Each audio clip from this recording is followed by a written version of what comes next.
এটা কোনো হিন্দুত্ববাদী রাষ্ট্র নয়।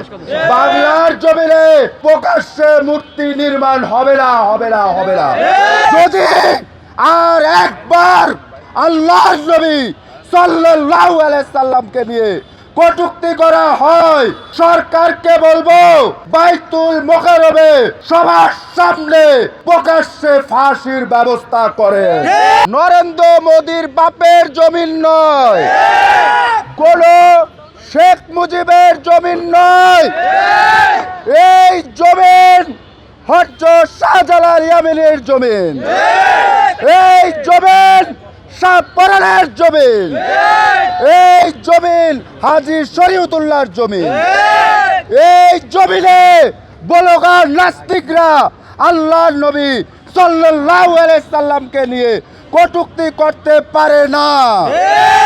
যদি তারা দুঃসাহস দেখায় কটূক্তি করার মতো, বাংলার তৌহিদি মুজাহিদরা তাদেরকে দুনিয়া থেকে বিদায় দিয়ে দিবে।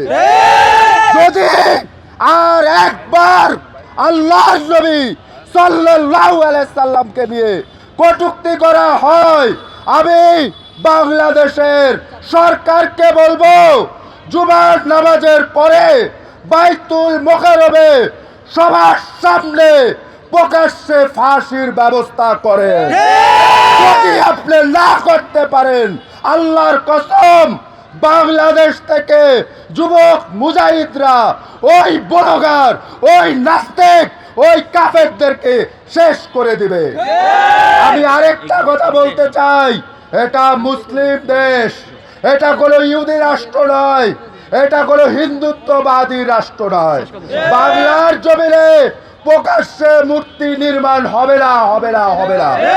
আমি বলতে চাচ্ছি, কালেমার পতাকা ওটা শুরু করছে, এই পতাকা নামানোর কারো ক্ষমতা নাই।